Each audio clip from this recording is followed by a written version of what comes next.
ভাইরা আমার, বন্ধুরা আমার, হাসান বসরি রহমাতুল্লাহ আলাইহি একদিন প্রস্তাব দিলেন, রাবিয়া আমি তোমাকে বিবাহ করতে চাই। ভাইজান রাবিয়া বসরি চিন্তা করলেন, ওস্তাদ তো আমাকে বিবাহের প্রস্তাব দিছেন, আমি কিভাবে ওস্তাদের বিবাহকে না করি? ওস্তাদ ছাত্রকে বিবাহ প্রস্তাব দিছে, এটা কি না করা যায়? চিন্তা করলেন যে হুজুর ঠিক আছে, আমি আপনার বিবাহের প্রস্তাবে আমি রাজি আছি, আপনার প্রস্তাব মানব, কিন্তু আপনি আমার 3টা প্রশ্নের উত্তর দিবেন। হাসান বসরি চিন্তা করলেন যে রাবিয়া বসরি আমারই ছাত্র, কি আর প্রশ্ন করবে বলো। 1 নম্বর প্রশ্ন, রাবিয়া হাসান বসরিকে বললেন, হুজুর আমি 3টা প্রশ্ন করব। তার প্রথম প্রশ্ন হলো, হুজুর আমি মৃত্যুর সময় ঈমান নিয়ে মরতে পারবো কিনা? হুজুর আমি মৃত্যুবরণ যখন করব, যখন আমার কাছে মালাকুল মউত আসবে, হুজুর দয়া করে বলে দেন আমি ঈমান নিয়ে মরতে পারবো কিনা, বলে দেন। হাসান বসরি রহমাতুল্লাহ আলাইহি বলেন, এ তো কঠিন প্রশ্ন। আমি বলবো রাবিয়া তুমি ঈমান নিয়ে মরবা, খোদা না করুক যদি ঈমান হারা হয়ে যায় তাহলে উপায় হবে কি? হাসান বসরি বললেন, এই প্রশ্ন উত্তর দাও আমার দ্বারা সম্ভব নয়। রাবিয়া বসরি বলেন, হুজুর এটা আপনাকে মাফ করে দেওয়া হলো, এটা বাদ দেন, আর 2টা প্রশ্ন একটা যদি উত্তর দেন আমি রাবিয়া আপনার সাথে বিবাহ বসব।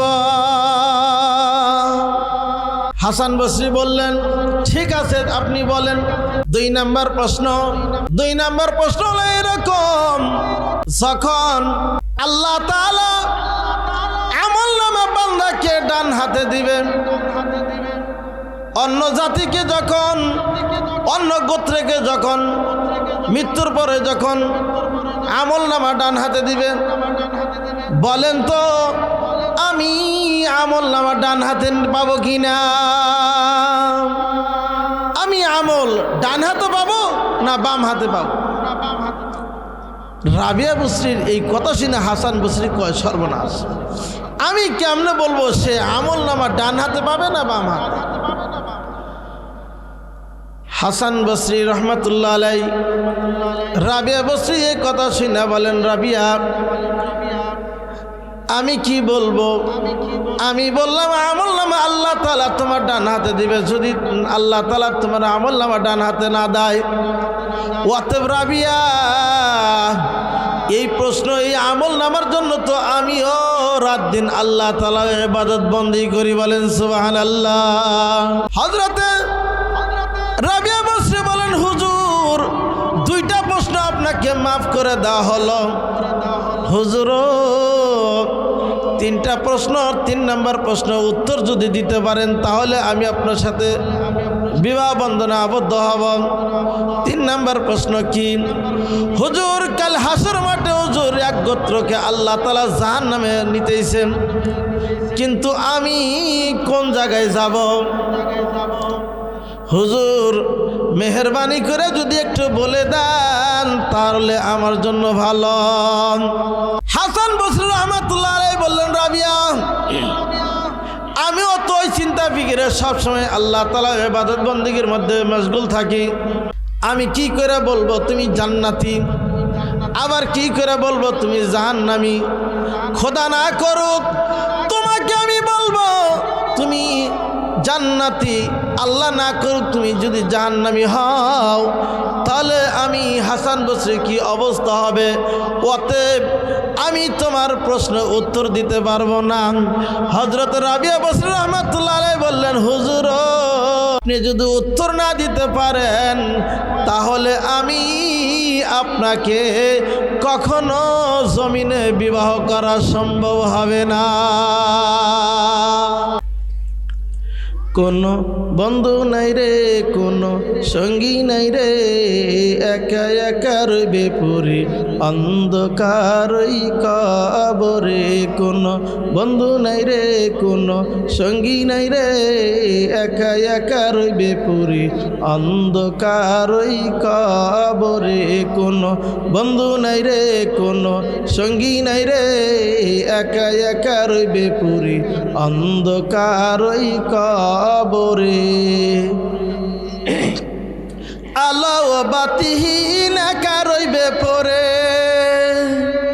আলো বাতিহীন একা রইবে পড়ে, যেখানে থাকলে কেউ দেখে না, যেখানে থাকলে কেউ দেখে না, হাজারো ডাকলে কেউ শোনে না, এমন কঠিন ঘরে থাকবে পড়ে। কোনো বন্ধু নাই রে, কোনো সঙ্গী নাই রে, একা একা রইবে পড়ে অন্ধকার ওই কবরে। কোনো বন্ধু নাই রে, কোনো সঙ্গী নাই রে, একা একা রইবে পড়ে অন্ধকার ওই কবরে। একটু জিকির করি লা ইলাহা ইল্লাল্লাহ, লা ইলাহা, লা ইলাহা ইল্লাল্লাহ।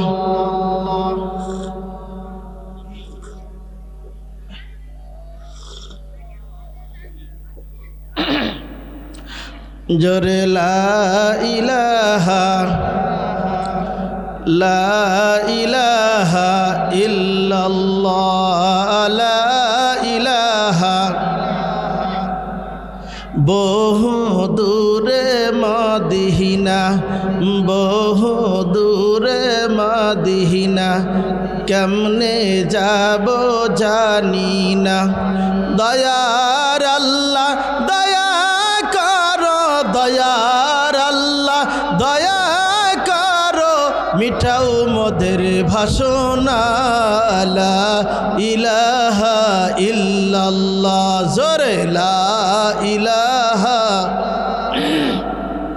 লা ইলাহা ইল্লাল্লাহ, লা ইলাহা। দেখো মাওলার কি খেলা, বাজে দঙ্কা কারবালা, হাসান হোসাইন শহীদ হইল, হাসান হোসাইন শহীদ হইল, তবু ছাড়ে না ইল্লাল্লাহ, লা ইলাহা ইল্লাল্লাহ, লা ইলাহা ইল্লাল্লাহ, লা ইলাহা ইল্লাল্লাহু মুহাম্মাদুর রাসূলুল্লাহ সাল্লাল্লাহু আলাইহি ওয়াসাল্লাম। টাকিয়া কদমা দক্ষিণপাড়া স্কুলপাড়া কেন্দ্রীয় জামে মসজিদের উদ্যোগে 39তম বাৎসরিক ওয়াজ মাহফিলে সম্মানিত সভাপতি সাহেব, প্রধান অতিথি, বিশেষ অতিথি, আমন্ত্রিত অতিথি ও মঞ্চের সামনে মুরব্বিয়ানে কেরাম, সর্বপ্রথম ওই আল্লাহ তাআলার দরবারে শুকরিয়া জ্ঞাপন করি যে আল্লাহ রাব্বুল আলামিন আমাদেরকে যাচাই বাছাই করে কনকনা শীতের মধ্যে আল্লাহ তাআলা আশিকান বান্দা হিসাবে মনোনীত করেছেন। আমার পর্দার আলের মা বোন সহ সকলকে জানাই যে আল্লাহ রাব্বুল আলামিন দুনিয়াবি কাজ থেকে ফারাক করিয়া জালিলুর রহমান বেস্তের বাগানে বসার তৌফিক দান করলেন। সকলেই আমরা আল্লাহ তাআলার দরবারে শুকরিয়া আদায় করি আলহামদুলিল্লাহ। আল্লাহ রাব্বুল আলামিন আমাদের মতো হাজারো লাখো মানুষ জমিনে পাঠাইছেন। এই মাহফিলে চতুর্পাশ দিয়ে অনেকেই ঘোরাঘুরি করছেন, অনেকেই আবার বিভিন্ন কাজে নিয়োজিত আছেন। আল্লাহ রাব্বুল আলামিন তাদেরকে কবুল করেন নাই বিদায় তারা এই বেস্তের বাগান জালিলুর রহমান এই সামিয়ানার নিচে বসতে পারেনি। যেহেতু আমরা সমস্ত কাজ থেকে ফারাক করিয়া আমরা দিনই একটি মজলিসে বসতে পারছি, সেজন্য আল্লাহ তাআলার দরবারে আবারও শুকরিয়া আদায় করি আলহামদুলিল্লাহ। হায়াতুন নবী, জিন্দা নবী, বিশ্ব নবী, সেই নবীকে সৃষ্টি না করলে এই পৃথিবীর কুল কায়নাত কিছু সৃষ্টি করা হতো না। এমনই একটা সেই মহামানব পৃথিবীর মধ্যে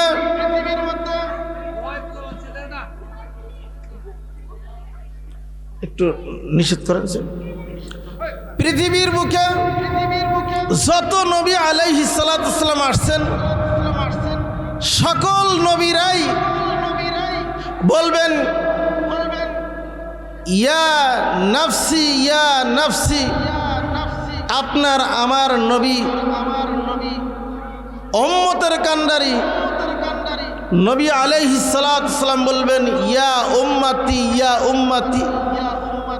উম্মতের চিন্তায় রাসূল অত্যন্ত পেরেশান হয়ে যাবে।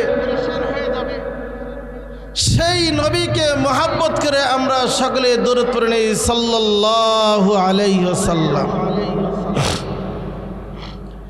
সম্মানিত হাজিরিন, দেখবেন কোন সময়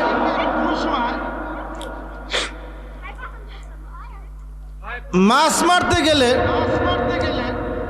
কোন কোন ব্যক্তি আছে সবার আগ দিয়া শুধু ঘনাঘনি দিয়া একটু জালি, বোঝেন তো, ওই যে জালি যেটা আমরা দোয়াই, ওই জালি দিয়া আগারি দিয়া, মানে যেখানে পানি অল্প ওখান দিয়ে শুধু দোয়ায় অল্প কটা মাছ মারে চলে আসে, অর্থাৎ পানিটা একটু ঘোলা করে চলে আসে। ঠিক আমারও বয়ানটা এরকম, মাত্র অল্প কয়েক মিনিট সময় আপনাদের সামনে মুক্তাসার কিছু কথা বলবো। সম্মানিত হাজিরিন, পৃথিবীর জমিনে শুরু থেকে নিয়ে এই পর্যন্ত যত মানুষই আসছেন, সমস্ত মানুষ আল্লাহর কাছে যাবে। আল্লাহ রাব্বুল আলামিন প্রত্যেকটা মানুষকে একের পর এক জিজ্ঞাসা করবে। আমরা যারা মুমিন তাদেরকেও জিজ্ঞাসা করবেন, যারা কাফের মুশরিক তাদেরকেও জিজ্ঞাসা করবেন।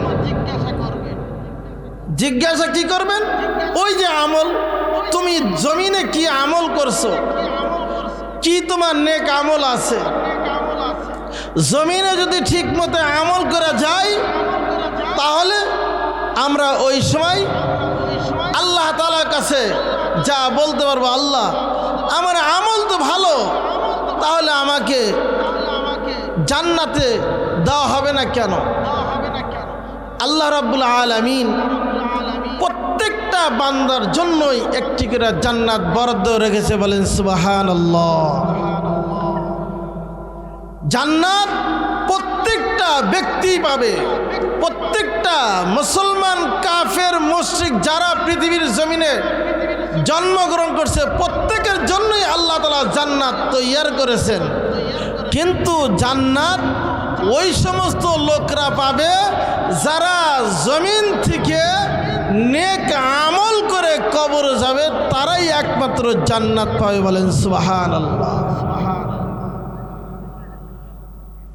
প্রত্যেকটা কাফের মুশরিককে জান্নাত যে দিছে, ওই জান্নাতগুলি মুসলমানেরা সারা রাত তাহাজ্জুদ পড়ে, কোরআন পড়ে, জিকির করে, ওই কাফেরদের জান্নাতগুলি কেটে কেটে এনে মুসলমানদেরকে বোনাস দিয়ে বলেন সুবহানাল্লাহ। ওয়াল আসর, আল্লাহ তাআলা শপথ করেন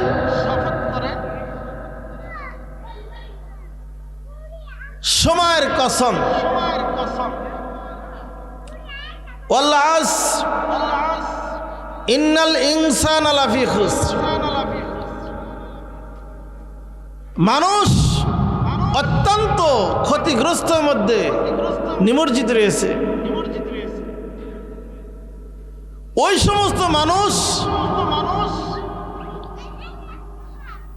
ইল্লাল্লাযীনা আমানু ওয়া আমিলুস সালিহাত ওয়াল আসর ইন্নাল ইনসানা লাফি খুসর ইল্লাল্লাযীনা আমানু ওয়া আমিলুস সালিহাত ওয়া তাওয়াসাউ বিল হাক্কি ওয়া তাওয়াসাউ বিস সাবর। আল্লাহ তাআলা বলেন ওই সমস্ত মানুষ যারা ক্ষতিগ্রস্তের মধ্যে আছে তারা এরকম, আর যারা আমল সালেহ নেক কাজ করে তাদেরকে বলা হয়েছে ওয়া আমিলুস সালিহাত ওয়া তাওয়াসাউ বিল হাক্কি ওয়া তাওয়াসাউ বিস সাবর। আল্লাহ রাব্বুল আলামিন এমন ভাবে বান্দাকে বলেছেন, বান্দা যারা দুনিয়ার জমিনে আমলে সালেহ নেক কাজ করবা, ওই নেক কাজগুলি করার বিনিময় আল্লাহ তাআলা আর এক জায়গায় বলেন ওয়া আমিলুস সালিহাত কানাত লাহুম জান্নাতুল ফিরদাউস নুজুলা। বান্দা জমিন থেকে নেক আমল করবে আর আল্লাহ তাআলা বান্দাকে জান্নাতুল ফিরদাউস নামে একটা জায়গা দিয়ে বলেন সুবহানাল্লাহ। জমিন থেকে নেক আমল করে যেতে হবে। জমিন থেকে যদি নেক আমল না করে যাও তাহলে তোমার এই জমিনে থাকাও যে কথা, না থাকাও ওই কথা। জমিন থেকে যদি একবার যদি বান্দা সুবহানাল্লাহ আলহামদুলিল্লাহ বলে, আল্লাহ তাআলা বলেন যে আমি বান্দাকে বেহেশতের মধ্যে একটা গাছ দেই, এমন একটি গাছ দেই যেই গাছটি একটি ঘোড়া দিয়ে যদি ৭০,০০০ বছর দৌড়ায় তবুও গাছের ছায়া শেষ হবে না, বলেন সুবহানাল্লাহ। ভাইরা আমার, বন্ধুরা আমার, শুধু তাই নয়, আল্লাহ রাব্বুল আলামিন বান্দাকে আরো গুলি সুসংবাদ দেন, আরো অনেক সুসংবাদ দেন। ভাইরা আমার, বন্ধুরা আমার, আল্লাহর জমিনে বহু অলৌকিক ঘটনা আল্লাহ তাআলা দেখাইছেন। তার মধ্যে ভাইজান আল্লাহ তাআলা এমন প্রিয় বান্দা জমিনে প্রেরণ করেছেন যাদের এক ওয়াক্ত নামাজও তাকবীরুল্লাহ ছাড়া পড়া হয় না। ভাইরা আমার, বন্ধুরা আমার, ওলিদের মধ্যে আসেন মহিলা মানুষ যদিও হয়, মহিলা মানুষও কিন্তু আল্লাহ তাআলার কাছে অত্যন্ত গ্রহণযোগ্য। হযরত রাবিয়া বসরি মহিলা মানুষ, কিন্তু ভাইজান তার আমল এত ভালো ছিল, হযরত রাবিয়া বসরি এত আমল ভালো ছিল, তার জীবনে কোনো একটা আমলও বিফলে যাওয়ার কথা নয়। ভাই কিতাবের মধ্যে লিখছেন, আল্লামা ইসাক রহমাতুল্লাহ আলাইহি একটা কিতাব লিখছেন, ওই কিতাবের মধ্যে এরকম বর্ণনা করেছেন রাবিয়া বসরি তার জীবনটা এমনভাবে ইবাদত বন্দিগিতে কাটাইছে যে তার একটা মুহূর্ত আল্লাহ তাআলার ইবাদত বন্দিগি ছাড়া কাটে না। ভাইরা আমার, বন্ধুরা আমার, আমরা তো এরকম, আমরা মুসলমানের সন্তান, আমাদের তো এরকম হওয়া উচিত। আমরা কিন্তু ওইরকম ইবাদত বন্দেগী করি না। আমরা একটু ঠান্ডা হলে আমরা নামাজ পড়ি না, মনে করি এই ঠান্ডার মধ্যে ওযু করলে মনে হয় মারা যাব। কিন্তু না না না, ওযু করলে মারা যাবেন কে বলছে? ওযু করবেন, আল্লাহ তাআলা আপনার কুওয়াতি শক্তি বাড়ায় দিয়ে বলেন সুবহানাল্লাহ।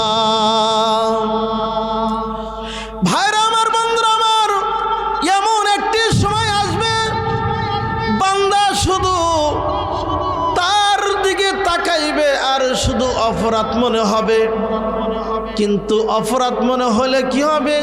ওই অপরাধ মনে হওয়া পর্যন্তই কিন্তু বান্দার কোনো নেক আমল দেখা যাবে না।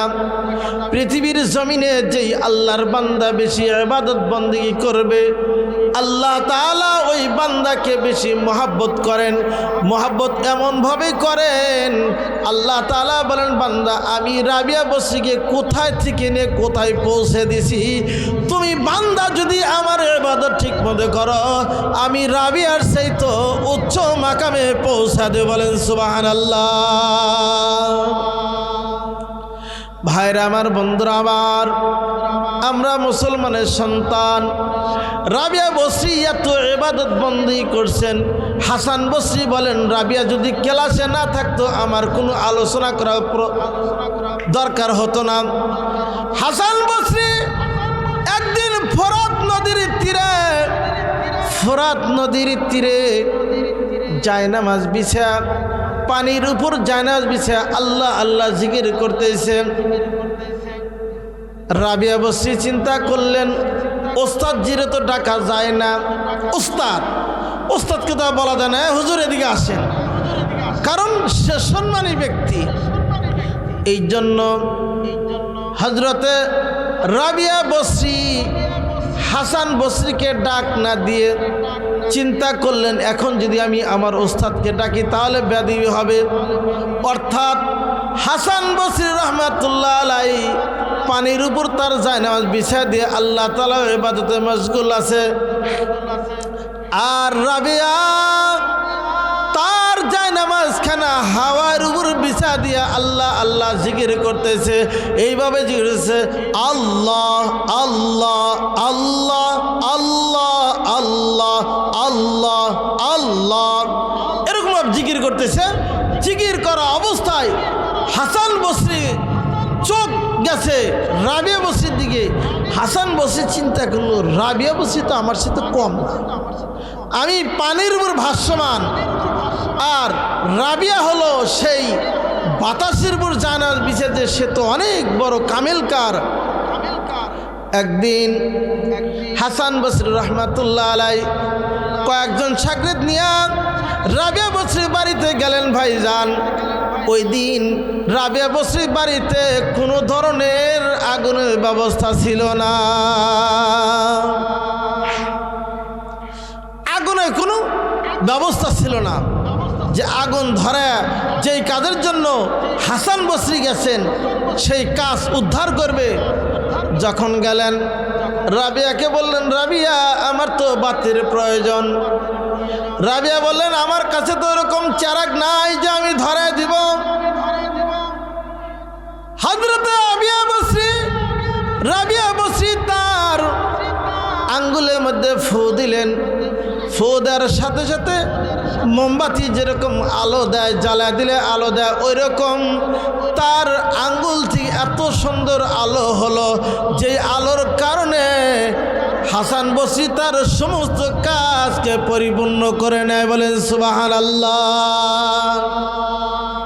রাবিয়া বসরির এই অলৌকিক ঘটনা দেখে হাসান বসরি আরো চিন্তাযুক্ত হলেন, কি ব্যাপার, রাবিয়া তো সাধারণত একটা মহিলা মানুষ, তার দ্বারা এত ধরনের অলৌকিক ঘটনা কিভাবে হয়? হযরতে হাসান বসরি রহমাতুল্লাহ আলাইহি বললেন, যদি আল্লাহ তাআলার রাসূলকে যদি মহব্বত করা যায় তাহলে আল্লাহ তাআলাকে মহব্বত করা হয়। আর আল্লাহ তাআলাকে যেই বান্দা মহব্বত করে ওই বান্দার কোনো দিন কোনো জিনিসে অভাব পড়ে না। বলেন সুবহানাল্লাহ। ভাইরা আমার, বন্ধুরা আমার, একদিন প্রস্তাব দিলেন, রাবিয়া আমি তোমাকে বিবাহ করতে চাই। ভাইজান রাবিয়া বসরি চিন্তা করলেন, ওস্তাদ তো আমাকে বিবাহর প্রস্তাব দিছেন, আমি কিভাবে ওস্তাদের বিবাহকে না করি? ওস্তাদ ছাত্রকে বিবাহ প্রস্তাব দিছে, এটা কি না করা যায়? চিন্তা করলেন যে হুজুর ঠিক আছে, আমি আপনার বিবাহের প্রস্তাবে আমি রাজি আছি, আপনার প্রস্তাব মানব, কিন্তু আপনি আমার 3টা প্রশ্নের উত্তর দিবেন। হাসান বসরি চিন্তা করলেন যে রাবিয়া বসরি আমারই ছাত্র, কি আর প্রশ্ন করবে বলো। 1 নাম্বার প্রশ্ন, রাবিয়া হাসান বসরিকে বললেন, হুজুর আমি 3টা প্রশ্ন করব। তার প্রথম প্রশ্ন হলো, হুজুর আমি মৃত্যুর সময় ঈমান নিয়ে মরতে পারবো কিনা? হুজুর আমি মৃত্যুবরণ যখন করব, যখন আমার কাছে মালাকুল মউত আসবে, হুজুর দয়া করে বলে দেন আমি ঈমান নিয়ে মরতে পারবো কিনা, বলে দেন। হাসান বসরি রহমাতুল্লাহ আলাইহি বলেন, এ তো কঠিন প্রশ্ন। আমি বলবো রাবিয়া তুমি ঈমান নিয়ে মরবা, খোদা না করুক যদি ঈমান হারা হয়ে যায় তাহলে উপায় হবে কি? হাসান বসরি বললেন, এই প্রশ্ন উত্তর দেওয়া আমার দ্বারা সম্ভব নয়। রাবিয়া বসরি বলেন, হুজুর এটা আপনাকে মাফ করে দেওয়া হলো, এটা বাদ দেন, আর 2টা প্রশ্ন একটা যদি উত্তর দেন আমি রাবিয়া আপনার সাথে বিবাহ বসব। হাসান বসরি বললেন, ঠিক আছে আপনি বলেন। 2 নাম্বার প্রশ্ন হলো এরকম, যখন আল্লাহ তাআলা আমলনামা বান্দাকে ডান হাতে দিবেন, অন্য জাতিকে যখন, অন্য গোত্রকে যখন মৃত্যুর পরে যখন আমলনামা ডান হাতে দিবেন, বলেন তো আমি আমলনামা ডান হাতে পাবো কিনা? আমি আমল ডান হাতে পাবো না বাম হাতে পাবো? রাবিয়া বসরির এই কথা শুনে হাসান বসরি কয়, সর্বনাশ, আমি কেমনে বলবো সে আমলনামা ডান হাতে পাবে না বাম হাতে? হাসান বসরি রহমাতুল্লাহ আলাইহি রাবিয়া বসরি এই কথা শুনে বলেন, রাবিয়া আমি কি বলবো? আমি বললাম আমলনামা আল্লাহ তাআলা তোমার ডান হাতে দিবে, যদি আল্লাহ তাআলা তোমার আমলনামা ডান হাতে না দেয়, অতএব রাবিয়া এই প্রশ্ন, এই আমলনামার জন্য তো আমিও রাত দিন আল্লাহ তাআলার ইবাদত বন্দেগী করি, বলেন সুবহানাল্লাহ। হযরতে রাবিয়া বসরি বলেন, হুজুর 2টা প্রশ্ন আপনাকে মাফ করে দেওয়া হলো, হুজুর 3টা প্রশ্ন, 3 নাম্বার প্রশ্ন উত্তর যদি দিতে পারেন তাহলে আমি আপনার সাথে বিবাহ বন্ধনে আবদ্ধ হব। 3 নাম্বার প্রশ্ন কি? হুজুর কাল হাসর মাঠে হুজুর এক গোত্রকে আল্লাহ তাআলা জাহান্নামে নিতেছেন, কিন্তু আমি কোন জায়গায় যাব? হুজুর মেহেরবানি করে যদি একটু বলে দেন তাহলে আমার জন্য ভালো। হাসান বসরি রহমাতুল্লাহ আলাইহি বললেন, রাবিয়া আমিও তো ওই চিন্তা ফিকিরে সবসময় আল্লাহ তাআলার ইবাদত বন্দেগীর মধ্যে মশগুল থাকি, আমি কি করে বলবো তুমি জান্নাতি, আবার কি করে বলবো তুমি জাহান্নামী? খোদা না করুক তোমাকে আমি বলবো তুমি জান্নাতি, আল্লাহ না করুক তুমি যদি জাহান্নামী হও, তাহলে আমি হাসান বসরি কি অবস্থা হবে? অতএব আমি তোমার প্রশ্ন উত্তর দিতে পারবো না। হযরত রাবিয়া বসরি রহমাতুল্লাহ আলাইহি বললেন, হুজুর আপনি যদি উত্তর না দিতে পারেন তাহলে আমি আপনাকে কখনো জমিনে বিবাহ করা সম্ভব হবে না। ভাইরা আমার, বন্ধুরা আমার, আল্লাহর জমিনে আল্লাহ তাআলা অসংখ্য মাখলুকাত আল্লাহ তাআলা পাঠাইছেন, কিন্তু ভাইজান কোন মাখলুকের খানা কিন্তু সরকার কিন্তু বাজেট করে না, শুধু মানুষের খাদ্যটাই বাজেট করে। সমুদ্রের মধ্যে এমন এমন মাছ আছে যেগুলো খবর সরকার কোনো দিন রাখে না। রাখে কে ভাই বলেন? আল্লাহ তাআলা সমস্ত মাখলুকাতের খবর রাখেন কিনা ভাই বলেন? আল্লাহ তাআলা যদি সমস্ত মাখলুকাতের খবর রাখেন ভাই, তাহলে আমি আপনি যে এরকম বাপ নামাজ কালাম ছেড়ে দে শুধু রাস্তাঘাট দিয়ে ঘুরি, ভাইজান হঠাৎ করে আপনার আমার কাছে মালাকুল মউত আসবে ভাইজান। আর মালাকুল মউত আসবে যখন, ওই সময় আল্লাহ তাআলার দরবারে কি নিয়ে যাব? আল্লাহ তাআলার দরবার তো খালি হাত ছাড়া ভাই কোনো কিছু দেখি না ভাই। জমিনে চলতে ফিরতে ভাই প্রত্যেকটা সেকেন্ডে সেকেন্ডে গুনাহ করি ভাই, এক একটা গুনাহ কবিরা করি ভাই। আর কিতাবের মধ্যে লেখছে একটা কবিরা করার গুনার জন্য বান্দা জাহান্নামে যাওয়ার জন্য যথেষ্ট, আর জীবনে গুনাহ করা লাগবে না। একটা গুনাহ বান্দার জন্য জাহান্নামে যাওয়ার জন্য যথেষ্ট। সম্মানিত হাজিরিন, আমরা চলতে ফিরতে কত গুনাহ করি ভাইরা আমার, বন্ধুরা আমার, জীবনে চলতে ফিরতে কত গুনাহ করেন ভাইজান। একটা জিনিস খেয়াল করেন, আপনার আমার হিংসার কারণে আমার আপনার নেকিগুলি এরকম পুরে পুরে যায়।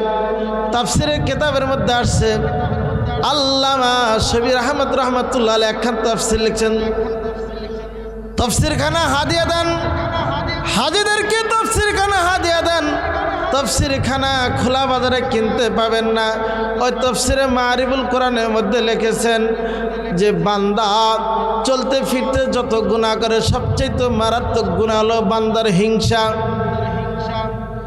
আমাদের সমাজে এরকম আছে, ছোট ভাই যদি চাষটালে যায়, বড় ভাই চাষটাল থেকে বের হয়ে আসে, কারণ হিংসা। আমি অত্যন্ত ধনী মানুষ, আমি কিভাবে ছোট ভাইয়ের সাথে কথা বলি, ও তো গরিব। কিন্তু না না না, আল্লাহ তাআলার দরবারে গরিব আর ধনীর পার্থক্য নাই। আল্লাহ তাআলা বলেন আমার পার্থক্য শুধু আমল। আমল যদি ভালো হয় ভাই, আল্লাহ তাআলা দুনিয়াও শান্তি দিবেন, আখিরাতে মুক্তির ব্যবস্থা করে দিবেন। ভাইজান যদি জমিনে আপনি আমি যদি ভালো ব্যবহার করি, মানুষের সাথে 5 ওয়াক্ত নামাজ পড়লাম, হালাল খানা খাইলাম, আল্লাহ রাব্বুল আলামিন বলেন ওয়ামিলুস সলিহাত ওয়ামিলুস সলিহাত, যারা নেককার, যারা নেক আমল করবে তাদের জন্য জান্নাতুন তাজরি মিন তাহতিহাল আনহার। আল্লাহ তাআলা এই বান্দাদেরকে জান্নাতের ব্যবস্থা করে দেন, বলেন সুবহানাল্লাহ। আল্লাহ রসুলের এক সাহাবী স্বপ্নে দেখেন 3টা পুকুর একত্রিত, 3টা পুকুর, এক পুকুর ডাঙ্গায় অপর পুকুরে পানি পড়ে। আর এক ব্যক্তি বিশাল বড় খড়ির একটি বোঝা বানাইছে, কিন্তু এরপরেও ওই বোঝাটা জাগানোর জন্য চেষ্টা করে, কিন্তু খড়ির বোঝা জাগাইতে পারে না। এরপরও খড়ি এনে শুধু ঢুকাইতেছে, বলতেছে হুজুর এই স্বপ্নের ব্যাখ্যা বলেন। বলতেছে এমন এক জামানা আসবে নিজের আপন ভাইয়ের সাথে কোনো সম্পর্ক রাখবে না। ওই যে 2টা পুকুর দেখতেছে একসাথে, এক পুকুর মাঝখানে পুকুর ডাঙ্গা, তার পরের পুকুরে পড়তেছে। বলে এমন এক জামানা আসবে নিজের ভাইকে মহাব্বত না করে মানুষের সাথে, অন্য মানুষের সাথে মহাব্বত করবে। এই জামানাটা এখন, কথা ঠিক না ভাই? ঠিক। নিজের ভাইয়ের সাথে মহাব্বত করে না, কোন বন্ধুত্ব হয়েছে ওই বন্ধুর কারণে নিজের ভাইয়ের সাথে দলাদলি করেন। এই জন্য পয়গম্বর বলেন কিয়ামতের আলামত এরকম হবে, কিয়ামতের আগ দিয়ে এরকম হবে, নিজের ভাইয়ের সাথে মহাব্বত রাখে না, অন্যর সাথে মহাব্বত, মোবাইলে পরিচয়, তার সাথে দহরম মহরম, অথচ নিজের ভাই না খায় রয়েছে তার খবর রাখে না। শুধু খবর রাখে ওই ব্যক্তির সাথে যে মোবাইলের সাথে পরিচয়, অথচ নিজের ভাই না খায় রয়েছে তারকে টাকা দেয় না। টাকা দেয়, ওই যে মোবাইলে বন্ধুত্ব, তার জন্য জান প্রাণ দেওয়ার জন্য প্রস্তুত, কিন্তু নিজের ভাইয়ের জন্য কিছুই করে না। এটাই হলো মহব্বত। আর এই কারণেই রসুল বলছে যে এমন এক সময় আসবে নিজের ভাইয়ের সাথে মহব্বত থাকবে না, মহব্বত থাকবে অন্য মানুষের সাথে। এই জামানায় আমরা এসে পড়ছি। ভাইরা আমার, বন্ধুরা আমার, ওই যে লাকড়ি কেটে বিশাল বড় একটা বোঝা বানাইছে, জাগানোর চেষ্টা করে, এরপরও জাগে না। বললেন বান্দা গুনাহ করতে করতে ভালো লাগে না, এরপরও গুনার দরবারে যা বসে থাকে। আমরা চাষটালে যাই সকালবেলায়, কিন্তু আলোচনা করবে অমুক জায়গায় গেছিলাম, অমুক বক্তার এত সুন্দর কণ্ঠস্বর আল্লাহ তাআলা দিয়েছে, কিন্তু ব্যক্তি কালেকশনের কারণে বেশি একটা আলোচনা করতে পারে নাই। আবার বলবেন আমাদের এলাকা তো অমুক কম না, কিন্তু ভাইজান এই যে মানুষ না থাকার কারণে আপনি তার কথা প্রশংসা করলেন, আবার তার আরেকজনের কথা আপনি একটু খারাপ দিকে নিলেন, কিন্তু এটা কিন্তু ইচ্ছাকৃত নয়, এটা আমাদের অভ্যাসে পরিণত। অথচ আল্লাহ রসুল সাল্লাল্লাহু আলাইহি সাল্লাম বলেন আল গীবাতু আশাদ্দু মিনাজ জিনা, গীবত হলো জিনার চাইতে মারাত্মক গুনাহ। গীবত জিনার চাইতে মারাত্মক একটা গুনাহ। আমরা চাষটালে বইছে কত মানুষে গীবত করি। আরে ভাই, গীবত করা যে এত গুনাহ, এটা যদি আমরা বুঝতাম তাহলে কোনো দিন মানুষে গুনাহ করতাম না, গীবত করতাম না। ভাইরা আমার, বলা হয়েছে যে আপনার কবুলিয়াত নেকিগুলি, আপনার যেই বান্দার নামে গুনাহ গীবত করতেছেন ওই বান্দার আমলনামা চলে যাবে, আর ওই বান্দার নেক গুনাহগুলি আপনার আমলনামায় চলে আসবে। আপনি গভীর রজনীতে তাহাজ্জুদ নামাজ পড়লেন, তাহাজ্জুদ পড়ার পর জিকির করতে করতে দেখেন ফজরের নামাজের সময় যে ফজরের নামাজ পড়লেন, এরপরে কোরআন শরীফ পড়লেন, কোরআন শরীফ পড়ার পর যখন দেখেন এখন তো ইশরাক নামাজের সময় হয়েছে, ইশরাক নামাজ পড়লেন। নামাজ পড়ার পর এক পা দু পা করে হাঁটতে হাঁটতে চাষটলে গেলেন। চাষটলে যাওয়ার পর একজন কথা তুলে দিছে, এই অমুক এত খারাপ, অমুক এত খারাপ, শুধু কথাটা উঠে দিছে, আর আপনি তার সমস্ত ডিটেলস বর্ণনা দিতেছেন। ঘন্টার পর ঘন্টা আপনি তার গীবত করতেছেন, আর এই গীবত করার কারণে আপনার যে সমস্ত কবুলিয়াত নেকি আছিল ওইগুলি শেষ। এই জন্য বলা হয়েছে আল গীবাতু আশাদ্দু মিনাজ জিনা, গীবত জিনার চাইতে মারাত্মক একটা গুনাহ। বলা হয়েছে ভাইরা আমার, বন্ধুরা আমার, লক্ষ্য করে শোনেন, আপনাকে আল্লাহ তাআলা যতটুক আল্লাহ তাআলা আপনাকে যা দিয়েছে এর মধ্যে শুকরিয়া আদায় করেন। আল্লাহ তাআলা বান্দাকে এত সুন্দর দান, এত সুন্দর সুস্বাস্থ্যের অধিকারী বানাইছে, এত সুন্দর আল্লাহ তাআলা চেহারা দিয়েছেন। আল্লাহ তাআলার দরবারে যখন শুকরিয়া আদায় করবেন, আল্লাহ আমাকে অনেক সুস্থতা রাখছো, আল্লাহ আমার অত টাকা পয়সা নাই, কিন্তু যা আছে এর মধ্যে আমি তোমার শুকরিয়া আদায় করি। লা ইন শাকারতুম লা আযীদান্নাকুম ওয়া লা ইন কাফারতুম ইন্না আযাবি লাশাদীদ। বান্দাকে আল্লাহ তাআলা যেই পরিমাণ নিয়ামত দান করেছে, বান্দা যখন ওই নিয়ামত পায় আল্লাহ তাআলার দরবারে শুকরিয়া আদায় করবে, আল্লাহ তাআলা আরো নিয়ামত বাড়ায় দিয়ে বলেন সুবহানাল্লাহ। নিয়ামত কি? বান্দা যখন নিয়ামত পাইল, এইটা আল্লাহ অমুক ভাইয়ের দুইটা হাতের একটা হাতও নাই, কিন্তু আল্লাহ তাআলা আমারে দুইটা হাত স্বয়ং সম্পন্ন দিয়েছো। আল্লাহ অমুক ব্যক্তি এত পেরেশানির মধ্যে থাকে, আমি কিন্তু পেরেশানির মধ্যে নাই। আমি 5 ওয়াক্ত নামাজ পড়ি, হালাল খানা খাই, আল্লাহ এটাই আমার জন্য সবচেয়ে ভালো।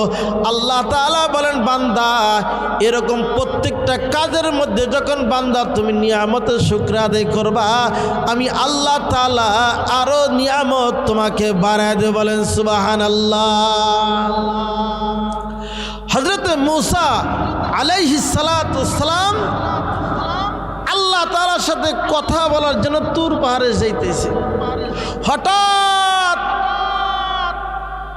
এক তার উম্মত বলতেছে, হে আল্লাহর নবী, আপনি কোথায় যেতেছেন? বলে, আমি তুর পাহাড়ে যাইতেছি। বলে, আপনি তুর পাহাড়ে যাইতেছেন, আপনি আল্লাহরে বলবেন যে এই কথাটাই বলবেন যে আমি যেন সমস্ত পশুপঙ্খীর ভাষা যেন বুঝতে পারি, আমি যেন সমস্ত পশুপঙ্খীর ভাষা বুঝতে পারি। তো বলছে মূসা আলাইহিস সালাম বলছে, দেখেন এটা তো অত্যন্ত কঠিন, এটা যদি আপনি জানতে পারেন তাহলে আপনার অনেক ক্ষতি হবে। বলে, না, ক্ষতি হোক, যাক, আমার দরকার।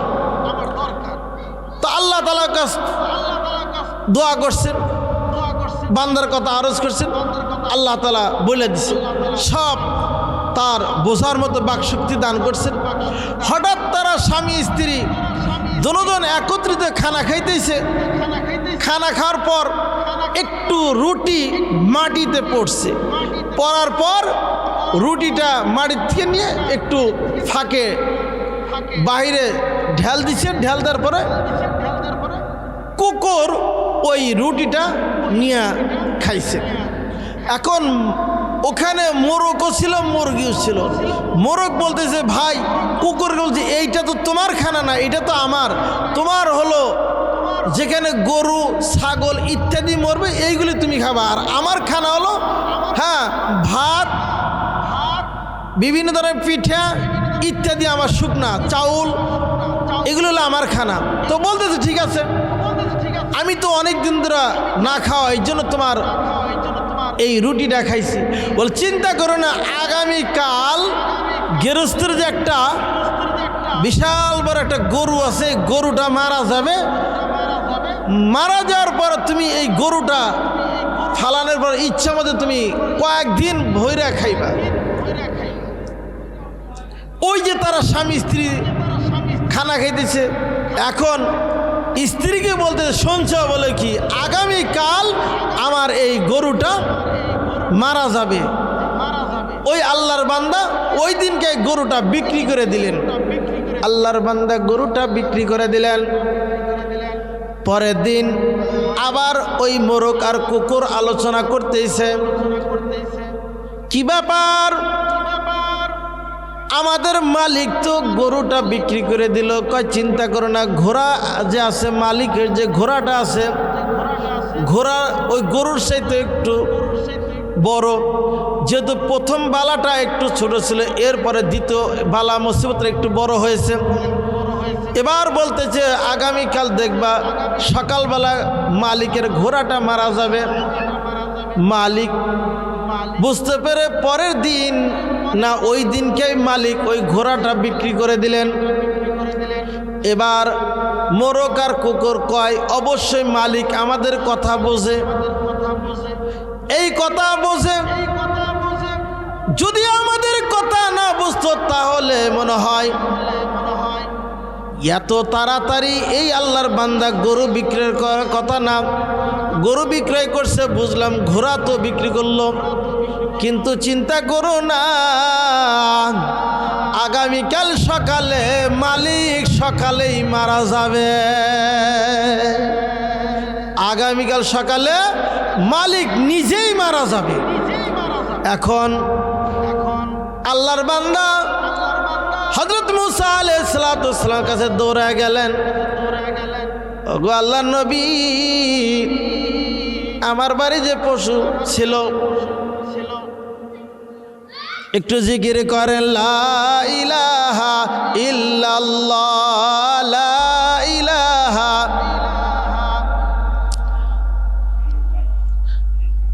লা ইলাহা